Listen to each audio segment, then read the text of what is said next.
ओम नमस्ते जी सभी को। ओम सहना ववतु सहनौ भुनक्तु सह वीर्यं करवावहै तेजस्विनावधीतमस्तु मा विद्विषावहै। ओम शांति शांति शांति।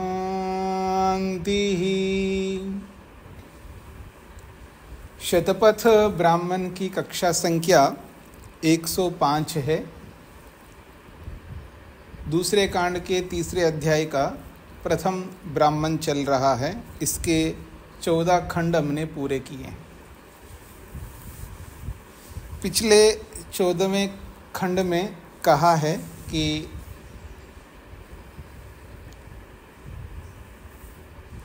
यजमान या ऋत्विक गाय से दूध को दूह करके उसको गर्म करने के लिए रखता है ताकि दूध पक जाए। श्रितम का अर्थ होता है पका हुआ। और जब वो पकाया जाता है दूध को तो कितना पकाना चाहिए उसकी चर्चा की है। तद आहुर उदंतम, वो बस केवल एक उबाल जितना उसको गर्म करना चाहिए, तभी वो पका हुआ माना जाएगा।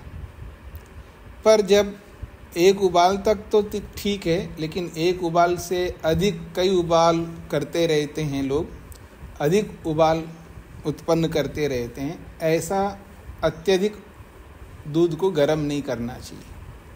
यदि अत्यधिक यदि सबसे अधिक मतलब बहुत अधिक गर्म करता है व्यक्ति, उबालता रहता है, तो एक प्रकार से वो जला हुआ समान हो जाता है। अर्थात उसका जो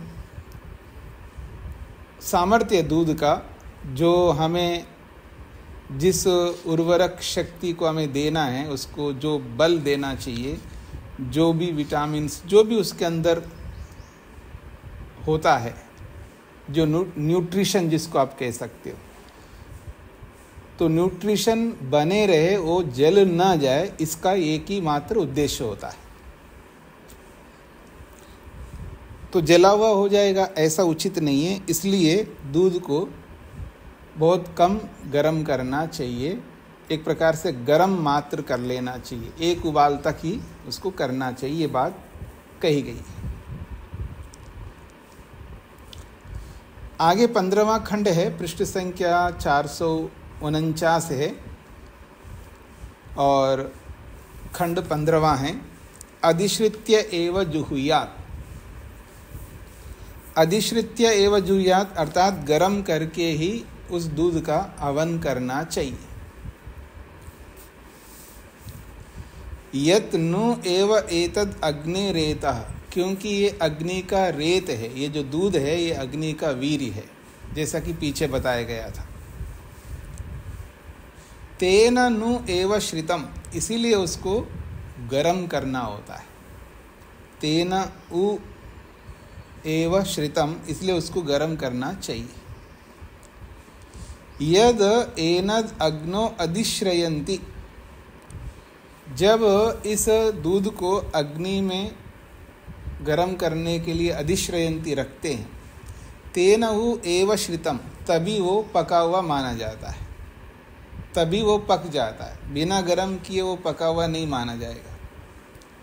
तस्मात् अधिश्रित्य एव जुहुयात्, इसलिए उसको गर्म करके ही उसका हवन करना चाहिए।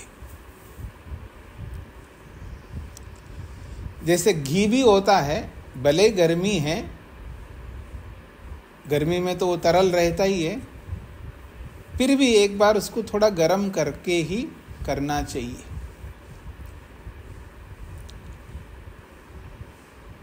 उसमें अग्नि का गुण, थोड़ा गर्मपन आना चाहिए। ये इसका तात्पर्य है।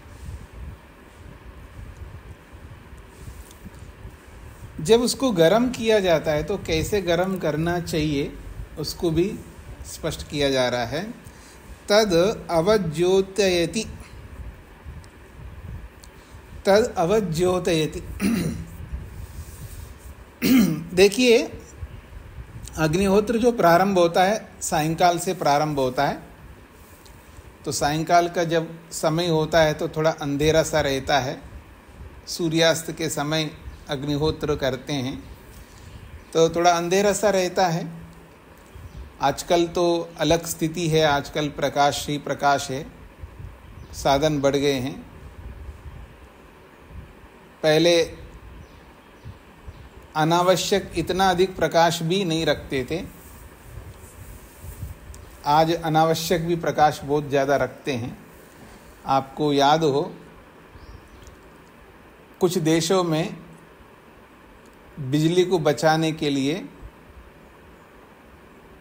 विद्युत बंद करके रखते हैं, कभी 1 घंटा, कभी 2 घंटे, कभी कई घंटे ऐसा। उससे बहुत अधिक विद्युत बच जाती है। तो थोड़ा अंधेरा सा रहता है। अब दूध गर्म हुआ नहीं, वो दिख नहीं रहा मान लो, तो क्या करें?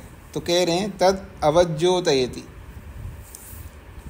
अवज्योतयति का मतलब है उसको प्रकाश लाते हैं वहाँ पर, और प्रकाश लाने का जो माध्यम है वो कुशा है। तो कुशा जलाकर जो है उससे प्रकाशित करता है, अर्थात तद अवज्योतयति, उस दूध को देखने की दृष्टि से तद अवज्योतयति, उस कुशा को जला करके उसको प्रकाशित करता है, ये इसका तात्पर्य है। श्रितम वेदानी, श्रितम वेदानी, क्यों उस कुशा को प्रकाशित किया जाता है? तो कहते हैं श्रितम वेदानी, दूध पका है या नहीं इसको वेदानी, जानू, इसके लिए वो प्रकाशित करता है, देखने के लिए। अथ आपः प्रत्यानयति, और जैसे ही वो गर्म होता है अर्थात एक उबाल आने लगता है, अथ आपः प्रत्यानयति, उस पर थोड़ा सा जल छिड़कता है। जैसे उफान आने लगता है तो उसके ऊपर जल के छींटे छिड़कता है। ये हलवाई लोग बहुत करते रहते।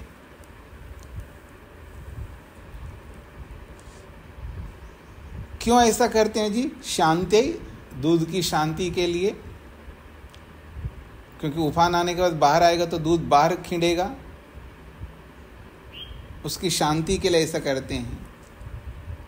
शांत्यै नु एव रसस्य चैव सर्वत्वाय इदम।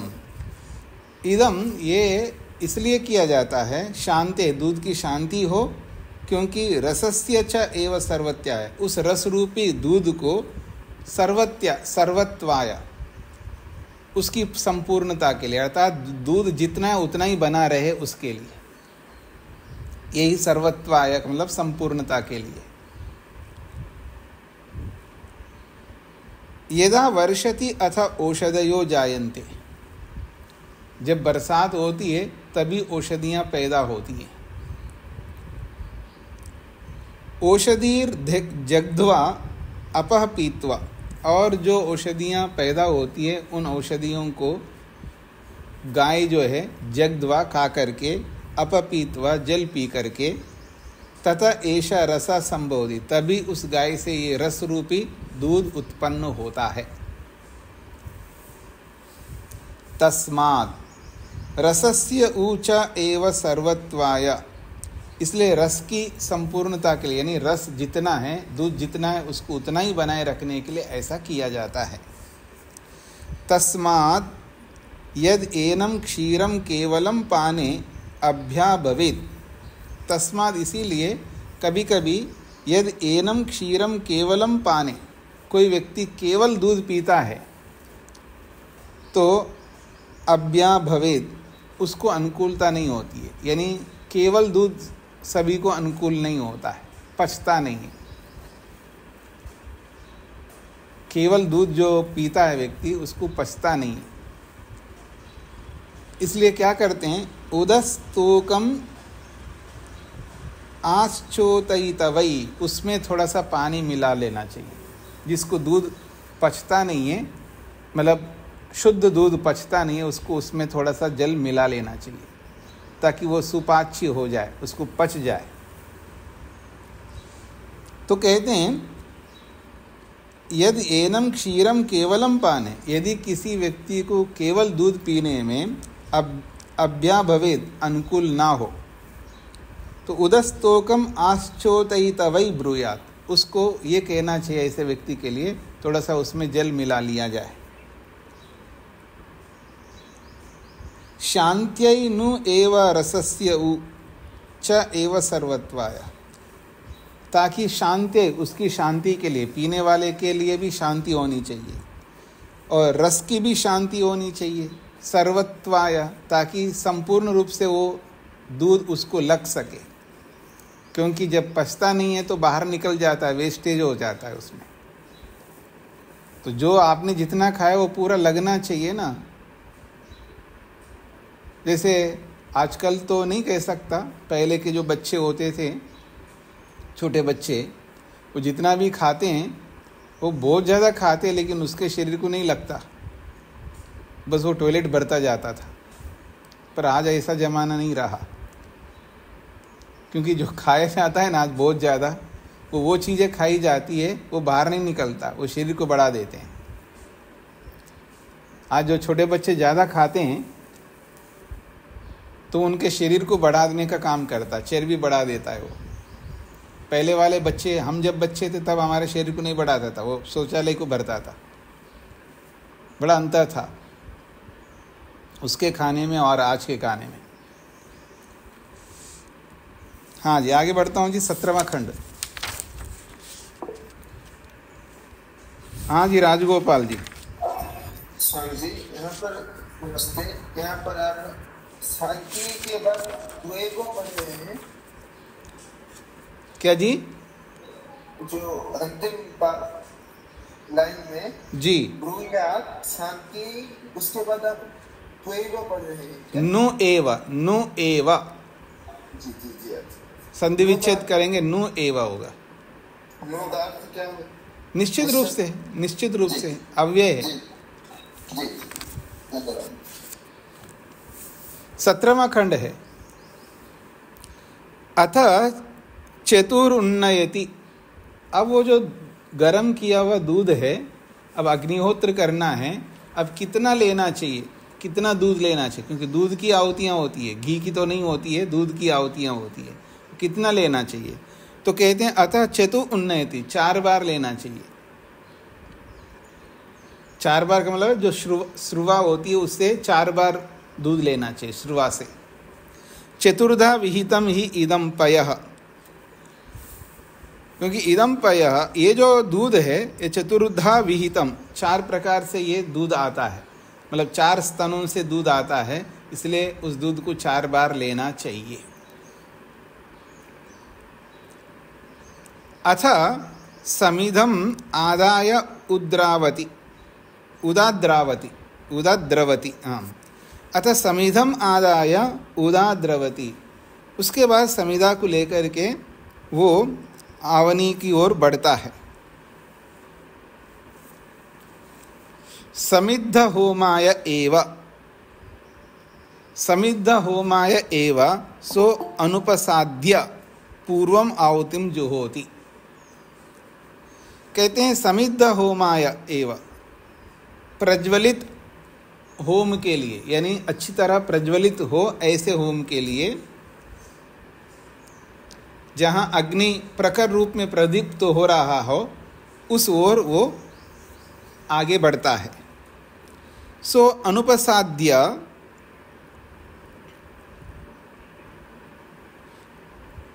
अनुपसाद्य पूर्वम आहुतिम जुहोति। तो वो जो व्यक्ति है ऋत्विक, अनुपसाद्य पूर्वम आहुतिम, पूर्वम आहुतिम, एक आहुति देने के बाद जो चम्मच होता है उसको अनुपसाद्य, उसको नीचे नहीं रखता है, उस चम्मच को नीचे रख के ही दूसरी आहुति को लेता है। स यद उपसादयेद, यदि वो एक आहुति देने के बाद उस चम्मच को नीचे रख दे, तो उसके लिए उदाहरण दे रहे हैं, यथा यस्मै अशनम आहरिष्यन् स्यात् तद अंतरा निदध्याद एवं। यथा यस्मै, जिस व्यक्ति के लिए आप अशनम भोजन आहरिष्यन ला रहे हो, भोजनशाला से जिस व्यक्ति को भोजन देने के लिए आप भोजन ला रहे हो, और लाता हुआ तद अंतरा निदध्याद एवं, वो बीच में ही नीचे ज़मीन पर रख दो। आप लाते हुए उसको ज़मीन पर रख दो, फिर उसको उठा के फिर उसको दे दो। एवं तद, ये वैसा ही होगा और उसको अच्छा नहीं माना जाएगा। जब आप भोजन ला रहे हो पाकशाला में से और लाते हुए रास्ते में और बीच में ज़मीन पर रख दो, फिर उसको उठा के फिर सामने वाले को दो, कैसा लगेगा जी? अव्यवहारिक लगेगा। ये ऐसा ही है, ये कहना चाह रहे। इसलिए यद अनुपसाद्य यथा अस्मै अशनम आहरेत तस्मै आहरित्य एव उपनिदध्याद एवं। यद अनुपसाद्य, यदि बिना नीचे रख के आप उस आहुति को देओगे तो वो उचित होगा। यथा, जैसे यस्मै अशनम आहरेत, जिसके लिए भोजन आप ला रहे हो, तस्मै, उस व्यक्ति के लिए, आहारित्य, ला करके, उपनिदध्यात, बस बीच में ना रख के उसके सामने ला करके उसके थाली के अंदर या उसके थाली के सामने रख दो। एवं तद, ये वैसा ही रहेगा, अर्थात ये उचित रहेगा। सीधा डायरेक्ट ला करके उसके सामने रखो, बीच में ज़मीन पर रखो, फिर उसके पास ले आओ, फिर उसके सामने रखो, ऐसा ना करो, तो ये वैसा ही होगा। उपसाद्य उत्तराम नानावीर्य एव एने एतत् करोति। उपसाद्य, तो उस आहुति को, तद उपसाद्य, जब पहली आहुति को लेकर के फिर दूसरी आहुति दी जाती है, तो उसके लिए कह रहे हैं उत्तराम, जब दूसरी आहुति को दोगे तब उपसाद्य, तब नीचे रखो। नाना वीर्ये एव एने, और जो दो आहुति देनी है वो नाना वीर्य, अर्थात अलग अलग सामर्थ्य वाले होते हैं। नाना वीर्य एव एने, वो दो आहुतियाँ हैं, वो नाना वीर्य, अलग अलग सामर्थ्य वाले होते हैं, ऐसा उसको अलग अलग सामर्थ्य वाला बनाता है। तो अलग अलग सामर्थ्य क्या है?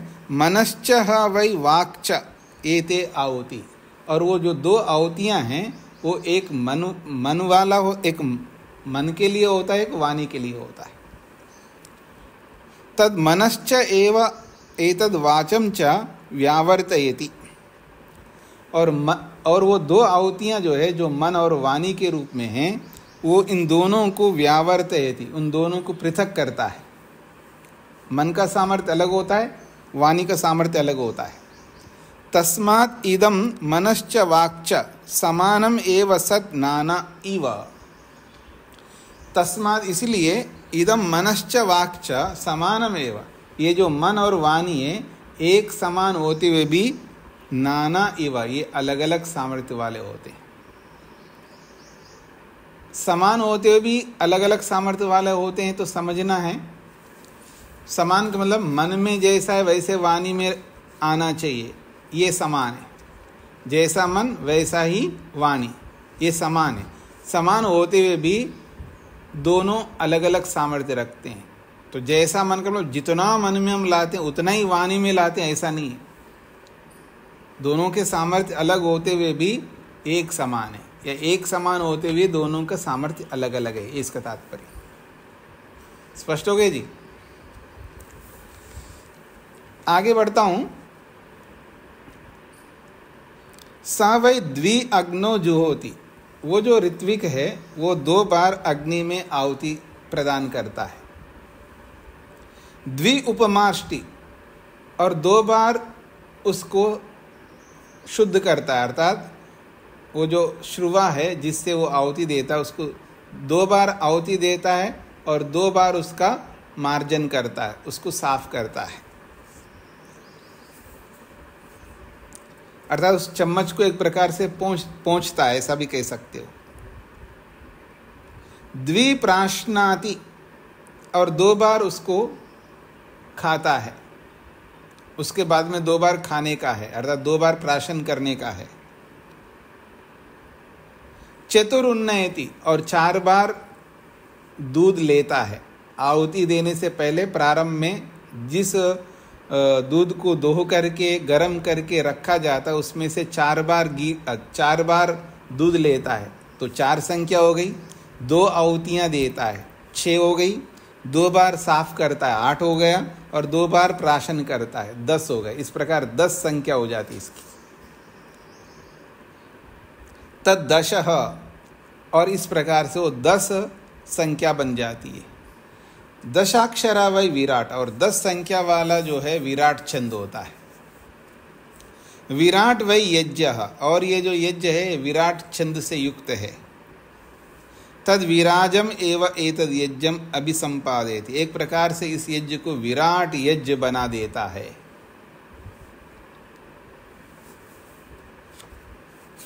ठीक हो गए जी, स्पष्ट हो गए? आगे बढ़ूं मैं। 19वां खंड, स यद अग्नौ जुहोति। हाँ जी, चंद्रा जी। हाँ, नमस्कार स्वामी जी। आपने बोला 2 बार पूछता है इस शुरुआत, इसके बाद में आपने क्या बोला उसको मैं लिख नहीं पाई। द्विप्राश्नाति, 2 बार उसको 2 बार पीता है दूध को।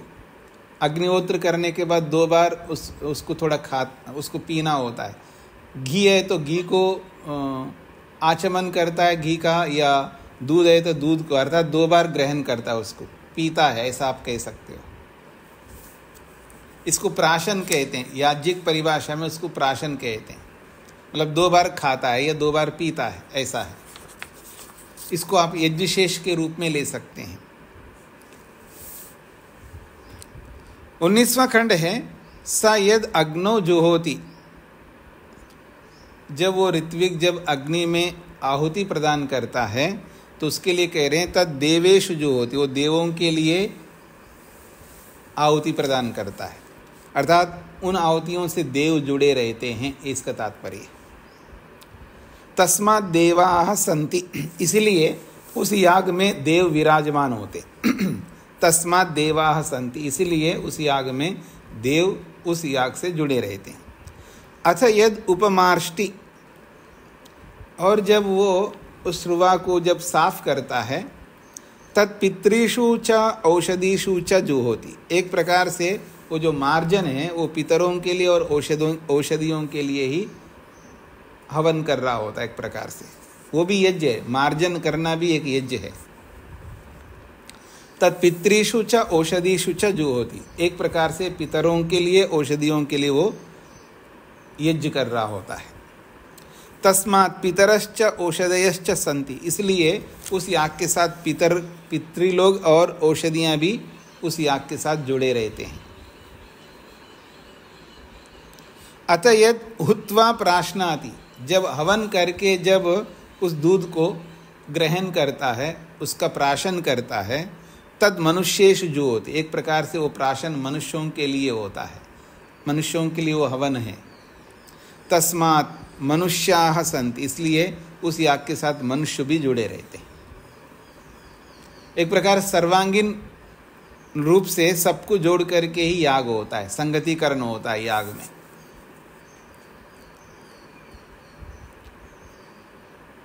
बीसवां खंड है जी, यावै प्रजा यज्ञे अनन्वा भक्ताः, यावै प्रजा यज्ञे अनन्वा भक्ताः, जो यज्ञ में प्रजा अनन्वा भक्ता, जो जुड़े नहीं रहते हैं, यानी प्रजा जुड़ी नहीं रहती है, तो पराभूता वैता, और वो जो है प्रजा जो है वो पराभूत हो जाती है, क्योंकि प्रजा को भी यज्ञ के साथ जुड़े रहना होता है। हाँ बच्चों तुम पढ़ाई कर लेना, हम हवन कर रहे हैं, बोलते रहना आप लोग। हाँ जी, आजकल के लोग कैसे होते हैं, बच्चों को डिस्टर्ब नहीं करना चाहिए, उनकी बहुत पढ़ाई होती है, वो इतनी पढ़ाई होती है, वो सिख लोगों से भी ज़्यादा पढ़ाई होती है, मुसलमान से भी ज़्यादा पढ़ाई होती है, ईसाइयों से भी ज़्यादा पढ़ाई, हिंदुओं की ज़्यादा पढ़ाई होती, बाकी किसी लोगों का किसी लोगों की पढ़ाई नहीं होती है, मतलब वो लोग रैंकर्स नहीं बनते, वो लोग अच्छे मार्क्स नहीं लाते, केवल हिंदू ही आते हैं।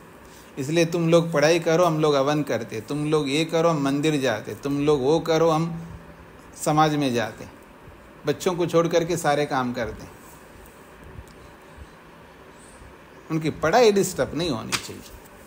तो कह रहे हैं यावै प्रजा यज्ञे अनन्वा भक्ता, जो प्रजा जो संतान जो है वो यज्ञ के साथ जुड़े नहीं रहते हैं, पराभूता, वो पराजित होते हैं, जीवन में दुखी रहते हैं, परेशान रहते हैं, स्ट्रेस में जीते हैं।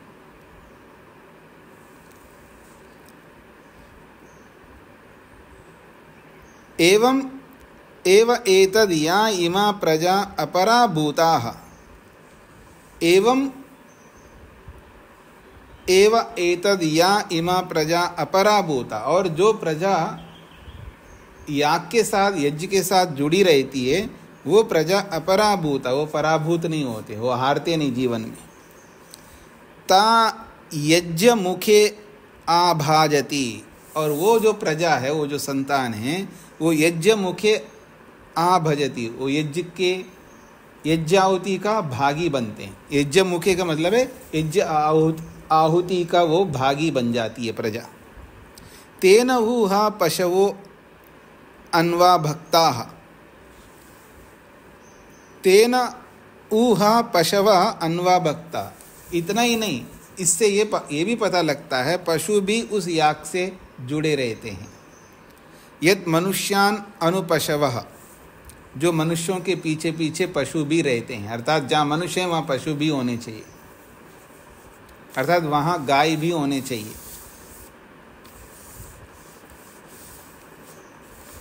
कल किसी से बात हो रही थी कि बच्चे जो है परेशान कर रहे हैं जी, कुत्ते लाने के लिए बोल रहे हैं जी, बिल्ली लाने के लिए बोल रहे हैं जी, कुत्ते लाने के लिए, बिल्ली लाने, मतलब कुत्ता हो घर में, हम बोर हो रहे हैं जी। आप तो अपने ड्यूटी पे लगे रहे, तो आप अपने पता नहीं किस किस काम में लगे रहे, तो हम कब तक हम बोर होते हैं। हमारे लिए भी दोनों वर्किंग में हैं जी, दोनों काम करते हैं जी, और बच्चे के लिए समय है ही नहीं, और बच्चे क्या करें, तो कुत्ते के साथ समय बिताएंगे, बिल्ली के साथ समय बिताएंगे। क्यों जी? तो अब कुत्ते क्यों लाओ तो गाय ले आओ ना घर पे, छोटी सी गाय आती है आजकल, कुत्ते जितना ही होती है उतनी साइज की होती है, वो दूध भी दे देगी, उसका पालन भी हो जाएगा, आपका टाइम पास भी हो जाएगा। ले आओ, आप दिल्ली में रहो, किसी भी मेट्रो सिटी में रहो, आजकल ला सकते, गायों को रख सकते। सिस्टम ही ऐसा हो गया कि छोटी छोटी गायें आती हैं, थोड़ा पैसे ज़्यादा लगेंगे, लगने दो, केवल गौ माता की जय बोलने से काम नहीं चलेगा। जय का मतलब है गाय को ला करके बोलो जय। हाँ जी, आगे बढ़ रहा हूँ जी मैं। 21वां खंड। हाँ जी, जो भी कुत्ते रखने वाले लोगों, अब कुत्तों को हटा करके गाय रखना। अब कुत्ते, कई बार मैं विदेश में जाता हूँ तो वो लोग मेरे से प्रश्न करते जी, हमारे यहाँ कुत्ता है, अब हम लोग उनको मांस भी देना पड़ता है। मांस का मतलब डायरेक्टली नहीं, उनका जो आहार आता है उसमें मांस मिला हुआ रहता है। अब हम लोग तो मांस खाते नहीं, हम इस तरह नहीं करते हैं। तो मैंने कहा कुत्ते रखो ही मत हो ना, ये झंझट ही समाप्त हो जाएगा। अब उनको रखो। और कुछ लोग बिल्ली भी रखते हैं, वो लोग भी प्रश्न करते हैं, विदेशों की बात कर रहा हूँ मैं, है तो भारतीय है, वो बिल्ली भी रखते हैं। और बिल्ली रखते हैं तो उनके लिए, बिल्ली के लिए फिर चूहे भी देना पड़ता है, उनको दूध देना, पता नहीं क्या क्या देना पड़ता है। मतलब उन पशुओं को रखने के पीछे आहार में उनको नॉनवेज आदि इस तरह का प्रोडक्ट जो भी होता है उसमें वो होता ही है। और आप में से भी कोई रखते हो, उनके लिए जो कुत्तों के होटलों में ले जाने का और उनको कुत्तों का आहार देना, उसमें भी ये सब होता है। अब खुद हम ही प्योर वेजिटेरियन नहीं बन पा रहे हैं, अब कुत्ते कैसे बन जाएंगे जी प्योर वेजिटेरियन? बड़ा मुश्किल है जी। हाँ, पशुओं को पालना चाहिए, मैं मना नहीं कर रहा हूँ, वो कहाँ जाएं? उसको जो पशु घर है वहाँ डाल दो उनको। और अगर पशु को ही पालना है तो गाय ला करके पालो, ये मेरा कहने का अभिप्राय है। थोड़ा पैसा खर्च कर, जेब खाली करो थोड़ा सा गाय ला करके। तद उह उवाच याज्ञवल्क्यः, 21वां खंड। इस अग्निहोत्र के बारे में, इस अग्निहोत्र के बारे में निश्चित रूप से याज्ञवल्क्य कुछ कहना चाहते हैं। नावै यज्ञ इव मंतव्ये पाक यज्ञ इव, नावै यज्ञ इव मंतव्ये, इस अग्निहोत्र को एक कोई सामान्य सा यज्ञ नहीं समझना चाहिए। नावै यज्ञ इव मंतव्ये, इसको एक बस केवल यज्ञ है इतना ही नहीं मानना चाहिए इसको। अर्थात पाक यज्ञ इव वा इति इदम, ये पाक यज्ञ मानो। ये पाक यज्ञ, अग्निहोत्र भी एक पाक यज्ञ है, और पाक यज्ञ जो है बहुत महत्वपूर्ण होता है, स्वर्ग को देने वाला होता है। बाकी जो यज्ञ होते हैं वो स्वर्ग को देने वाले नहीं होते, वो किसी न किसी कामना को लेकर के यज्ञ किए जाते हैं। लेकिन ये जो अग्निहोत्र एक ऐसा है जो स्वर्ग को ध्यान में रख करके किया जाता है। और स्वर्ग शब्द के दो अर्थ होते हैं जी, एक तो जिसको आप स्वर्ग मानते हैं, अगला उत्तम जन्म, और एक स्वर्ग होता है मुक्ति। और जो नित्य कर्म होता है वो मुक्ति के लिए भी होता है, ऐसा वेदांत दर्शनकार महर्षि वेदव्यास भी कहते हैं। तो इसको सामान्य यज्ञ मत मानना, इसको पाक यज्ञ मानना चाहिए।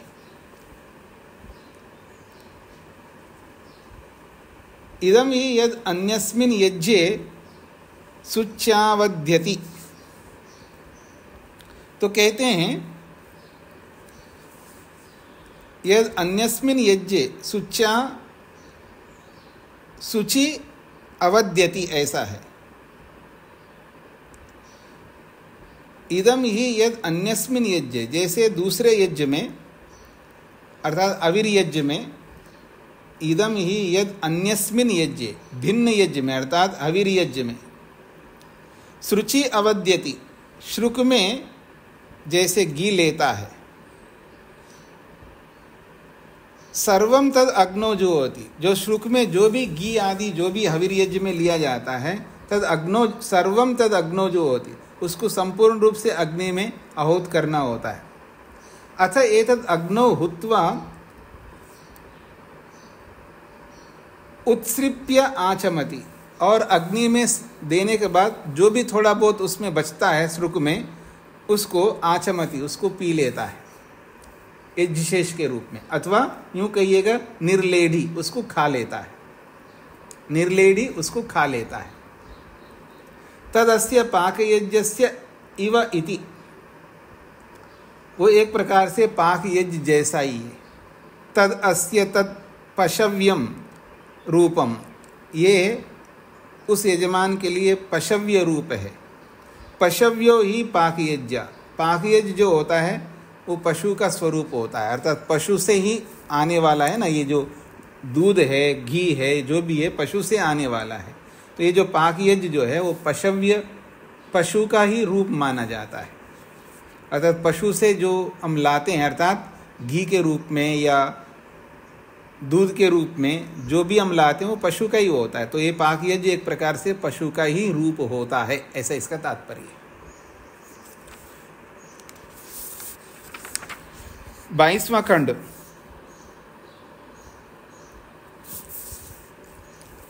सा एषा एकाहुति एव अग्रे,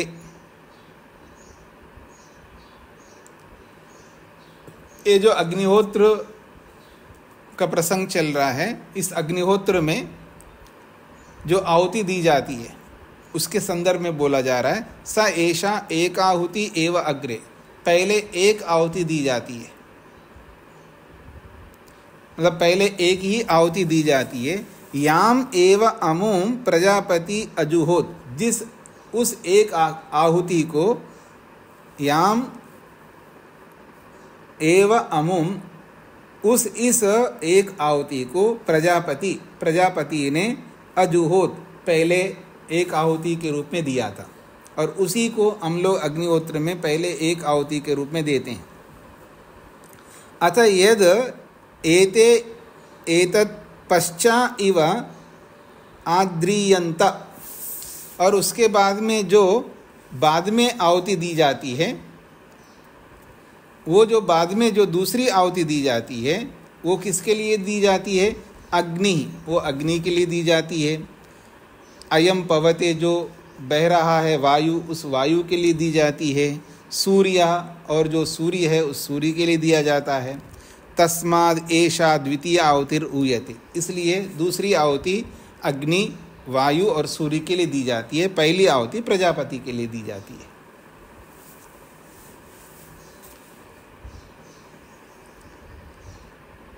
तेईसवां खंड, सा या पूर्वाहुति, जो पहली आहुति होती है, सा अग्निहोत्रस्य देवता, और वो अग्निहोत्र का मुख्य देवता है।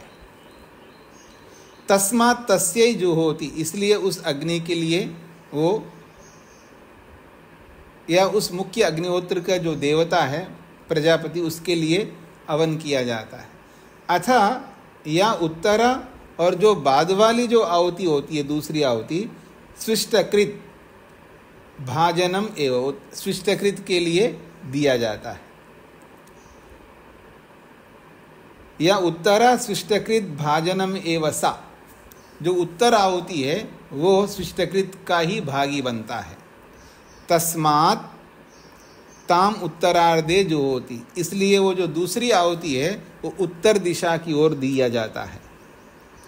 तस्मात् ताम उत्तरार्धे जो होती, इसलिए उस दूसरी आहुति को उत्तर की ओर दी जाती है। ऐसा ही दिक् सृष्टकृतः, क्योंकि वो जो उत्तर दिशा है वो सृष्टकृत की ही दिशा है।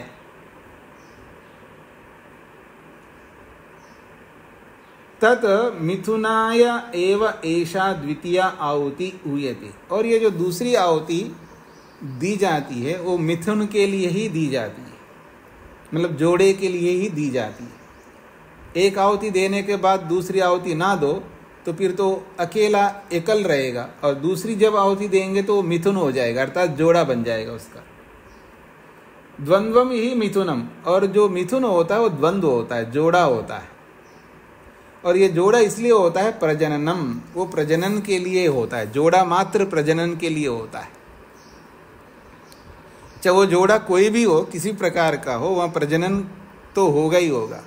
एक आदमी विचार करता रहे उसका कोई इतना महत्व नहीं, लेकिन दो आदमी जब विचार करेंगे तो द्वंद्व हो जाएगा, मिथुन हो जाएगा। और जहाँ मिथुन होगा, दोनों का विचार जुड़ जाएगा, वहाँ कुछ ना कुछ प्रजनन होगा, वहाँ कुछ ना कुछ उत्पत्ति होगी, वहाँ कुछ ना कुछ नया कुछ क्रिएशन होगा, कुछ ना कुछ होगा वहाँ पर। ये इसका तात्पर्य लेना चाहिए।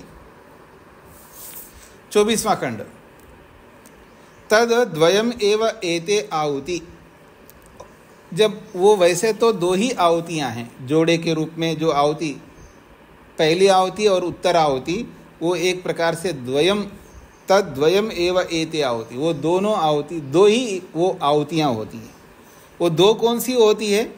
भूतम चैव भविष्यं च, एक भूत के लिए होता है और एक भविष्य के लिए होता है। जातम च जनिष्यमानम च, अथवा आप यूं भी कह सकते हैं जातम जो उत्पन्न हुआ होता है उसके लिए होता है, और जनिष्यमानम च, और जो उत्पन्न होने वाला है उसके लिए होता है। अथवा आप यूं भी कह सकते हैं आगतम च आशा च, जो आपको आगतम जो प्राप्त हुआ है उसके लिए एक आहुति होती है, और जो प्राप्त करने की आशा है उसके लिए होती है। अथवा आप यूं भी कह सकते अद्य च श्व च, एक आहुति आज के लिए होता है, एक आहुति कल के लिए होता है। तद्वयमेव अनु, इस प्रकार से वो दो ही प्रकार की आहुति होती है अग्निहोत्र में, मुख्य रूप से दो आहुतियाँ होती है, ऐसा इसका तात्पर्य है। 25वां खंड, आत्मा एव भूतम, जो पहली आहुति जो भूत आहुति था वो क्या है? आत्मा एव भूतम, आत्मा को ही भूत कहते हैं। अद्धा ही तद भूतम, अद्धा निश्चित रूप से वो भूत ही है।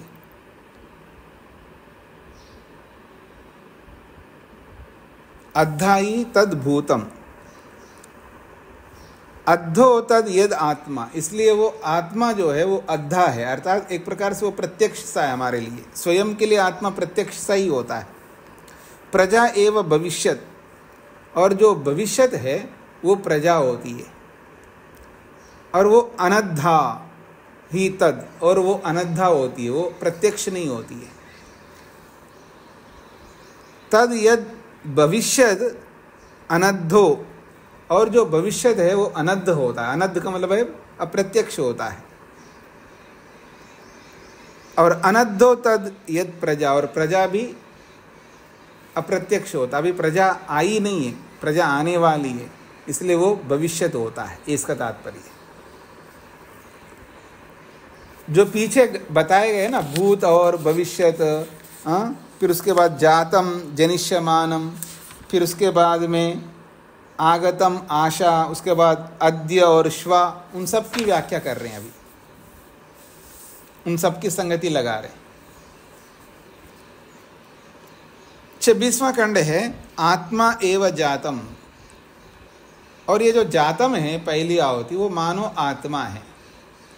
अद्धा ही तद यद जातम, अद्धा ही तद यद जातम, वो जो जातम है वो वास्तव में अद्धा है, वो भी प्रत्यक्ष है। अद्दो तद यद आत्मा, निश्चित रूप से वो जो आत्मा है वो प्रत्यक्ष ही होता है। अपने लिए तो स्वयं प्रत्यक्ष ही होता है व्यक्ति के लिए। प्रजा एव जनिष्यमानम, और ये जो प्रजा है वो जनिष्यमान है, वो पैदा होने वाली है, वो प्रजा भी पैदा हुई नहीं है, इसलिए अनद्धा ही तद, वो अनद्धा होती है, अप्रत्यक्ष होती है।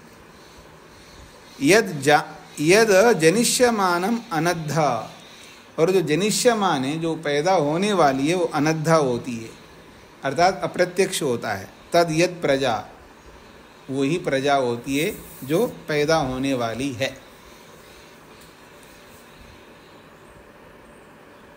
27वां खंड है जी, आत्मा एव आगतम, ये जो आगतम है वो आत्मा ही है।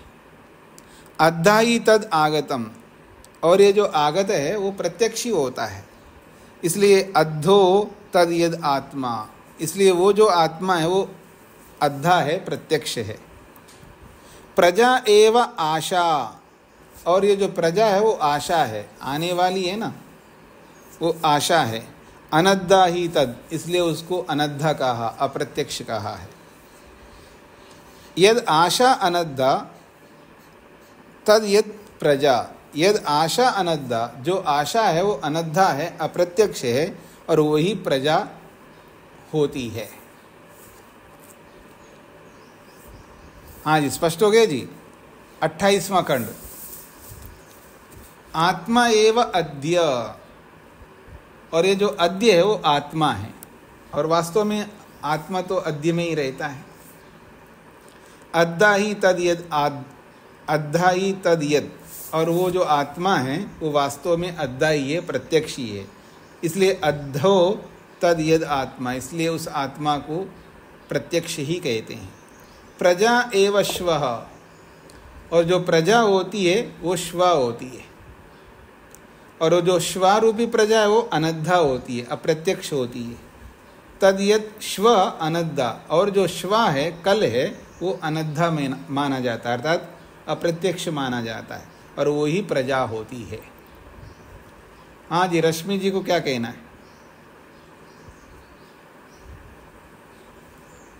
रश्मि जी को क्या कहना है? स्वामी जी नमस्ते, 25वां खंड छूट गया है। नहीं, आप बोल रहे हो, ऐसा नहीं छूटा है। 25वां खंड, हाँ जी 25वां खंड किया है, छूटा नहीं। क्यों जी, छूट गए क्या 25वां खंड? नहीं छूटा है, सभी लोग कह रहे हैं नहीं छूटा है जी। 29वां खंड है जी, 29वें खंड को देखिएगा।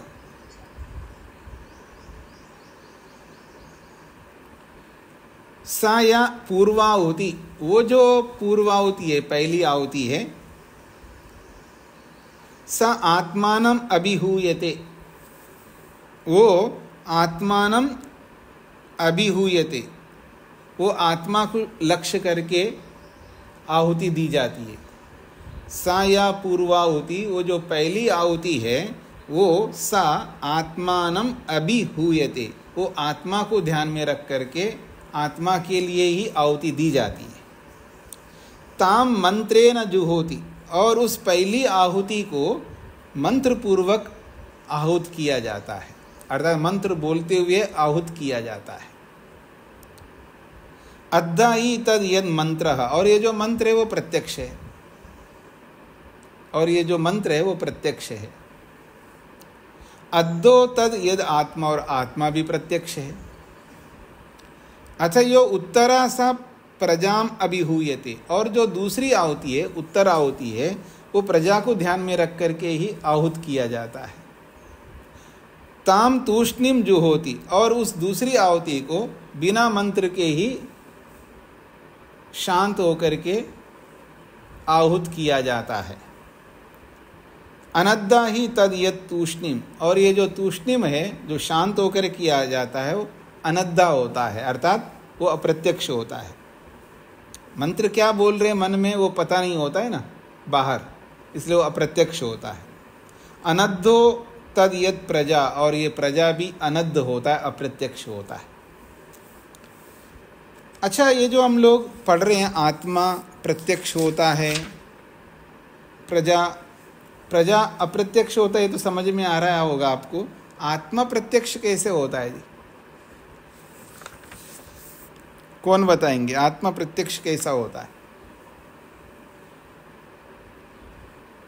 प्रत्येक मनुष्य को आत्मा प्रत्यक्ष होता है। हाँ जी, वेद प्रिया जी। स्वामी जी, स्व की अनुभूति होने से। हाँ बिल्कुल ठीक है, स्व की अनुभूति होने से वो प्रत्यक्ष है। कौन ऐसा मनुष्य जो स्व की अनुभूति नहीं करता हो? मैं हूँ, अहम अस्मि की अनुभूति प्रत्येक व्यक्ति करता है। इस रूप में प्रत्यक्ष बोला जा रहा है, समाधि के रूप में प्रत्यक्ष नहीं बोला जा रहा है। याद रखना, कभी भूल जाओ मेरा क्या प्रत्यक्ष करना, मैंने तो प्रत्यक्ष किया हुआ है ये अपने आप को, रोज प्रत्यक्ष करता हूँ, हर समय प्रत्यक्ष करता हूँ। ये प्रत्यक्ष अलग है और वो प्रत्यक्ष अलग है। इस प्रत्यक्ष में उस प्रत्यक्ष में अलगपन क्या है जी? उसमें इसमें अलगपन ये है, इस प्रत्यक्ष से हमारा प्रयोजन पूरा नहीं होता है और उस प्रत्यक्ष में हमारा प्रयोजन पूरा होता है। क्या है जी हमारा प्रयोजन? देखो, रोज आप अपने आप को जानते हो, फिर भी आप सामने वाले को जान नहीं पाते। और तो और पति पत्नी को जान नहीं पाता और पत्नी पति को जान नहीं पाती है। ऐसे जितने भी हमारे निकट के संबंध है, हम अपने पास वालों को जान नहीं पाते हैं और अपने आप को बोलते हो मेरा प्रत्यक्ष है जी, मैं अपने आप को जानता हूँ। आप अपने आप को थोड़ा सा जानते हो, अहम अस्मि इतना ही जानते हो, अहम कथम अस्मि नहीं जानते हो। अहम अस्मि जानते हो, अहम कथम अस्मि ये नहीं जानते हो। और जो व्यक्ति अहम कथम अस्मि ये जानता है, फिर वो दूसरे को भी समझता है। यथा अहम अस्मि तथैव सा अस्ति, जैसे मैं हूँ वैसा ही सामने वाला है। तो फिर वो उससे झगड़ा नहीं करता, उसको दुख नहीं देता। झगड़ा नहीं करता का मतलब है दुख नहीं दे सकता। सामने वाले को दुख तभी देता है व्यक्ति जो अपने आप को नहीं जानता है। मतलब जिस रूप में अपने आप को जानना चाहिए उस रूप में जो नहीं जानता है, वही दूसरे को, सामने वाले को दुख देता है, वो कोई भी हो। इसलिए जो समाधि से जब अपने आप को जान लेता व्यक्ति, वो पूरा जान लेता मैं क्या हूँ, अपने पूरे स्वरूप को जान लेता है। जब जिसको अपने पूरा स्वरूप समझ में आता है, वो कभी दूसरे को दुख नहीं दे सकता। हाँ जी, आगे बढ़ता हूँ जी। 30वां खंड, स जुहोति, और वो जो ऋत्विक अग्निहोत्र करता है तो कैसे करता है? अग्निर्ज्योतिर्ज्योतिरग्नि स्वाहा, वो अग्निर्ज्योतिर्ज्योतिरग्नि स्वाहा। वेद में भी ऐसा ही लिखा है और यहाँ याज्ञवल्क्य भी ऐसा ही लिखा जा रहा है। और इसको लेकर के लोग बहुत झगड़ा करते हैं कि पहले प्रातःकालीन करना चाहिए, उसके बाद सायंकालीन करना चाहिए। ऐसा बिल्कुल नहीं है। पहले सायंकालीन करना चाहिए, फिर उसके बाद प्रातःकालीन करना चाहिए। प्रारंभ सायं से होता है, प्रारंभ प्रलय से होता है। पहले प्रलय को समझना, फिर सृष्टि को समझना है। प्रलय को समझे बिना सृष्टि नहीं समझ पाएगा। तो यहाँ पर भी पहले सायंकालीन अग्निहोत्र करता है। अग्निर्ज्योतिर्ज्योतिरग्नि स्वाहा। फिर कह रहे हैं इति अथः, इसके बाद प्रातः, उसके बाद प्रातःकालीन अग्निहोत्र करता है। सूर्यो ज्योति ज्योति सूर्य स्वाहा इति। यहाँ समझ में आ गई जी? क्योंकि अथ प्रातः में इसके बाद प्रातःकालीन करो। अथ प्रातः का मतलब है इसके बाद प्रातःकालीन अग्निहोत्र करो। अगर पहले ही प्रातःकालीन अग्निहोत्र होता तो ये मंत्र उल्टा होना चाहिए। सूर्यो ज्योति ज्योति सूर्य स्वाहा अथः सायं अग्निर्ज्योतिर्ज्योति स्वाहा, ऐसा होना चाहिए, पर ऐसा नहीं है। तद सत्येन एव हूयते, ये यथार्थ रूप से ही हवन किया। सत्येन, तत् इस अग्निहोत्र को सत्येन एव हूयते, यथार्थ रूप से हवन किया जाना होता है। यदा एव सूर्यः अस्तमेति, देखिए इसको स्पष्टीकरण कर रहे हैं। यदा ही एव सूर्यो अस्तमेति अथ अग्निर्ज्योतिर, तब अग्निर्ज्योतिर्ज्योति ऐसा मंत्र बोलते हुए आहुति देना चाहिए। यदा सूर्य उदेति, उसके बाद जब सूर्योदय होता है, अतः सूर्यो ज्योतिर, ऐसा मंत्र बोल करके आहुति देना चाहिए। यद्वै सत्येन हूयते तदेव अन्वागच्छति, यद्वै सत्येन हूयते तदेव अनुगच्छति। जो व्यक्ति यथार्थ होकर के जब हवन करता है तभी उसको फल प्राप्त होता है। तद एव अनुगच्छति, उसी अग्निहोत्र के पीछे चलता है, अर्थात उसके अग्निहोत्र के पीछे उसको वो फल मिलता है। इसका तात्पर्य स्पष्ट हो गया जी? तो मैं आपके सामने मंत्र रखता हूँ जी। पुस्तक में थोड़ा सा गलत लिखा है, रेफरेंस उसको ठीक कर लीजिएगा। 3-9 कर दीजिए उसको, 6-9 दिखा रहा है वहाँ पर।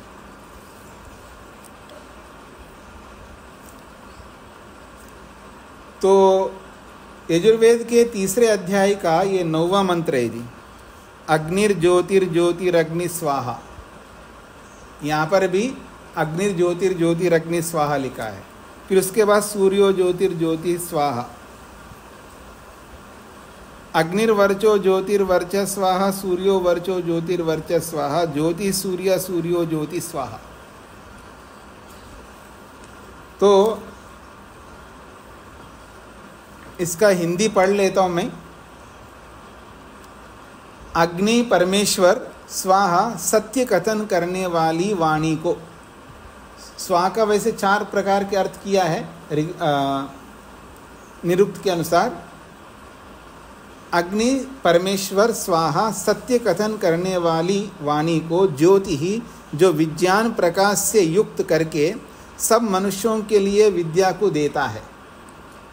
इसी प्रकार अग्नि ही जो प्रसिद्ध अग्नि, ज्योति ही शिल्प विद्या साधनों के प्रकाश को देता है।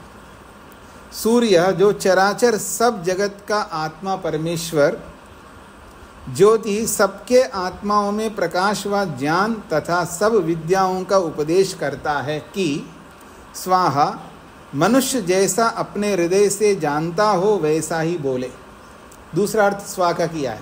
पहला अर्थ किया है स्वाहा का सत्य कथन करने वाली वाणी को, यथार्थ कथन करने वाली वाणी को स्वाहा कहा है, सुआहा स्वाहा। और दूसरा अर्थ जो किया है स्वाहा का, मनुष्य जैसा अपने हृदय से जानता हो वैसे ही बोले।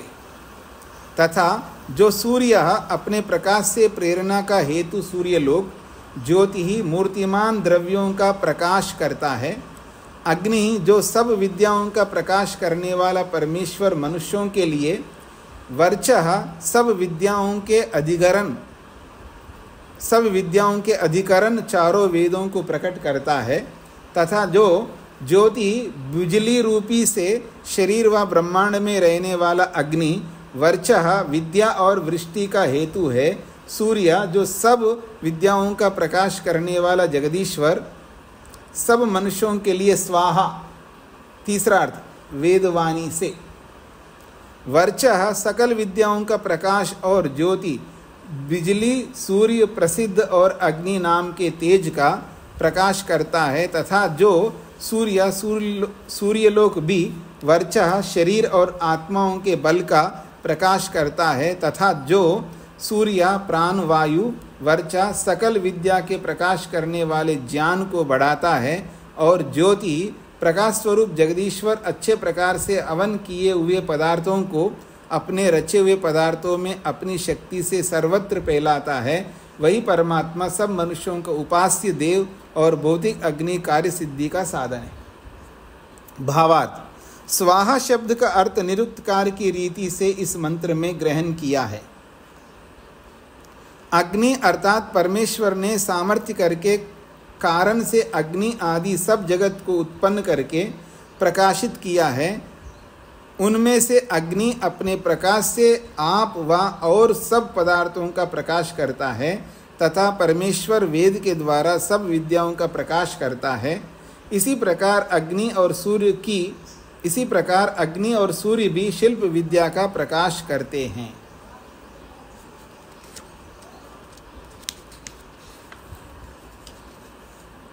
ठीक हो गया जी। तो संस्कृत में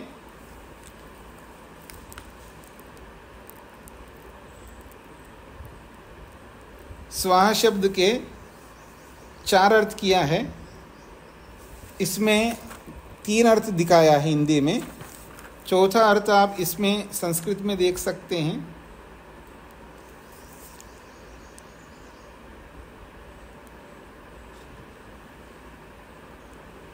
एक तो स्वाहा का अर्थ वाणी है और एक यथार्थ कहना है, एक आहुति देना है। तो 3 अर्थ तो यहाँ पर दिया है हिंदी में। सत्य कथन करने वाली वाणी, मनुष्य जैसे अपने हृदय से जानता हो वैसा ही बोले 2, और तीसरा जो है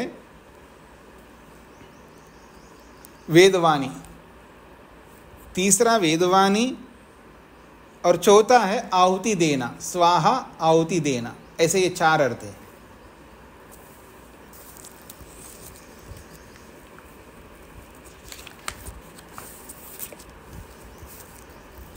आज इतना ही रखते हैं जी। सुनीता जी को क्या कहना है? आचार्य जी नमस्ते। आचार्य जी, मेरी बुक में अग्नि ज्योति ज्योति स्वाहा का इसका संतानोत्पत्ति का रूप दे रखा है। कौन सी पुस्तक है जी? आचार्य जी, ये मेरी पुस्तक है शतपथ ब्राह्मण भाग है, ये पंडित गंगा प्रसाद उपाध्याय जी की है। तो क्या लिखा है वहाँ पर? यहाँ लिखा है, यह मंत्र संतानोत्पत्ति का रूप है। अग्निर्ज्योति ज्योतिरग्नि स्वाहा कहकर वह ज्योति रूपी वीर्य को देवता के द्वारा दोनों ओर से घेर देता है, और दोनों ओर से घेर कर ही तो वीर से उत्पत्ति होता है। इस प्रकार दोनों ओर से घेर कर ही वह इससे संतानोत्पत्ति कराता है। हाँ, तो मंत्र के बहुत सारे अर्थ होते हैं जी। उन अर्थों में से एक अर्थ ये भी हो सकता है, कोई दिक्कत नहीं है। मैंने तो स्वामी दयानंद सरस्वती जी का अर्थ रखा है आपके सामने। मंत्र के बहुत सारे अर्थ होते हैं, वो भी अर्थ ठीक है जो उन्होंने किया है, उसमें कोई आपत्ति नहीं है जी। तो ओम शांति शांति शांति। सभी को नमस्ते।